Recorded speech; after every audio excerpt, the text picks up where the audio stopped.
I got rejected by OnlyFans, but all of my friends actually got in instead of me. Hi, I'm Sneb. Motherfucker still has his goddamn tooltips. Oh god. This was the guy. I saw this. Alright, I like that. But I don't care. I said in my application that I would continue to level just because I can play with my friends, even if I'm not in the guild, but I will get in. I'll become so good, so indispensable to all of my group and my friends that I will let no other choice to OnlyFans but to get me in their guild. But I will not reveal my actual identity until the very last second. So join me in the series to learn Hardcore WoW and infiltrate OnlyFans. I learned a lot of things in my first day, and I'm gonna try and show you the most important ones so you can have a better experience playing WoW Hardcore if you want to. First, why you should do it? It's because honestly, it's pretty fun. It's a pretty chill game, very basic, but that simplicity makes it so enjoyable. One hit feels very good. One upgrade, even though it's from 10 to 20 damage, feels very good. And having a chill experience like this, honestly, is the perfect casual MMO experience. First of all, you must decide which server you're going to go. Go to Change Realm and go to Anniversary to the Hardcore normal version, whether it's on EU or on NA. I'm in Doomhowl on NA because everyone in OnlyFans and everyone actually, every streamer is here, and I found that very, very interesting. So I definitely joined in with all my friends on Doomhowl. Then you create your own character, choose your race, Alliance or Horde. OnlyFans just in case is in Horde. And you choose your class and customize your character. I want to have big sword and kill big people. I made myself an undead because they're cool as fuck. And I also put self-found because OnlyFans requires you to not trade with other people if you want to get into their guild. And I don't want to wait until I reapply in like 1 month or 2 months to come in with a level 1 character and have to level it up. So I'm gonna just put this instead. Level up without training any players, send any mails to any players, or buying anything on the auction house, level that way, and eventually use this character in order to play with them. Of course, when I do this, I can actually disable self-found with no issues and then actually start trading with them instead. Now, let's talk about a few things that I learned on my first day. First of all, and maybe the most important thing of all, grouping up is so important. If you don't group up, not only people will be able to steal the loot from the enemies that you are killing because they might have attacked it first. You can see here, for example, when my nameplate is red on my enemy, that means that loot privileges to kill it. But if it's gray, this means that I will not be able to do this. Also, man, some places are very, very hard. Caves like this, catacombs like this are filled of enemies. And not only they're filled with enemies, whenever you kill some of them, they will respawn behind you. So for example, let's say that I'm in this cave right here, killing an enemy, and this enemy right here escapes from me and goes to ask care for this enemy right here, and this will happen when they're very low on health. That enemy will start coming towards me, and I want to escape. I want to escape right now. Oh my god, I'm not gonna be able to kill both of them at the same time. Well, guess what? Just behind the entrance, the enemies that I already killed are back there. This means that most likely, when I start running away, that will attack me and kill me, even though I indeed was being careful. This gets even worse because if you actually escape from someone and you're putting their backs to them, you can see that you will get dazed, just like I'm getting ahead in this clip, making me slower. And not only that, but sometimes you can get knocked back as well, which will make it even harder for you to escape. This is gonna be absolutely horrible and will indeed get you killed. So partying up with other people to have a little bit of an advantage is very, very good. Next thing, escaping from enemies. As you can see in that clip, I'm kind of jumping around. And why am I doing this? Is in order for me to not get hit by the daze. As you can see here, I'm gonna go attack this Plane Strider right here, boom. And I'm gonna try and escape. Now, when I do this, I'm gonna start jumping like this.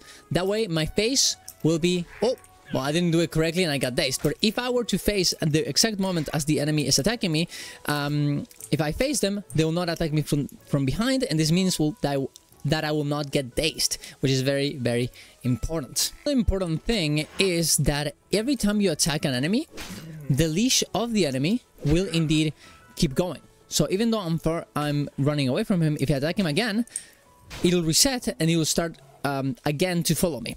So what you want to do, as soon as you want to escape from someone, you press escape. Well, kind of funny there. and then you will on-target them and you will stop auto-attacking. This means that, boom, he'll disappear. That is very important I learned the first day is that you have weapon skills. What does this mean? Well, that means that you can't actually learn all the weapons. As you can see here, I don't have everything. For example, staff, I couldn't actually get it and use it until I went to train it. So I had to go to Orgrimmar, the Ogre city, to actually go in there and learn how to use staffs. And then I had to go in and hit with staffs for a while to random enemies to level it up. And the lower your weapon skill is, the harder it is to hit. So it's very, very important for you to practice before you actually go and attack a big enemy. Whenever you change weapons, and you haven't done this weapon before, please go to attack some small enemies so you can level this up and not die to an enemy that you would usually easily kill. You can go to Wowhead, and I'll leave the link in the description for you to see where you can train each of the weapons that you indeed want. Now we're gonna go for some things that you might actually find obvious, but they actually might not be if you haven't played World of Warcraft first. First of all, quests. Not every MMO has quests. Guild Wars 2 doesn't. And in this game, you're gonna see them with this little icon in the minimap as this yellow icon and this little exclamation mark. Doesn't mean that there's a quest there. You can open L to see your quest log and it'll tell you what to do. You're gonna have to read it. Or you can get yourself an add-on that will help you with this, like Questy. This is the main way of actually leveling up, so it's very, very important. Next thing, add-ons. Add-ons are kind of important in this game. They give you a lot of good things. Right now, I'm using Unit Scan for it to tell me whenever there's something very dangerous close to me. I have Questy to help me with the quest. I have Mapster, so it can show me the maps a bit in a easier, with more quality of life. Thread plates, so I can see the thread of my tank. As in this game, you can indeed, by doing too much damage, steal the thread from your tank, and that means that the enemy will go attack you and kill you very, very fast. So be careful with this. Let the tank attack first, otherwise you will die. Next thing, ratios. Every race has its own ratio. Some of them are better for other classes, some of them are worse for other classes. In this case, I am playing a class that doesn't make that much sense. Will of the Forsaken is not as useful for warriors because it is essentially a stun break, and I already have a stun break, but I chose it anyways because I love undead. I can also breathe underwater, as I am indeed made out of bones. I don't need to breathe. And Cannibalize makes me be able to eat corpses in order to get myself some health back. Every one of the classes, every one of the races has a different thing, so you can go check that out in the wiki. And last thing, but not least, professions. Professions are very important. In this case, I went for mining engineering, as this is very good for leveling, but you can go for something else. Herbalism alchemist is something that is very, very good too, for example. First aid is very, very good too, as it'll start dropping you'll start dropping this little linen cloths and rune cloths and all this other stuff that you can transform into band-aids that you can use to get yourself some health. Cooking is also available, and I will heavily recommend you to get them trained, at least the gathering professions like mining, herbalism, and so on, very early, so that way you can start collecting them when you see them in the map. Getting yourself your profession, go to find minerals, herbs, or whatever you're searching for, and it'll start showing you as little yellow dots in the map. But that is about it. I'll make another video very soon on getting an update on what I've done. I have some very, very good clips and good interesting stuff. For example, my first dungeon was absolutely very, very funny, and I'll show you why.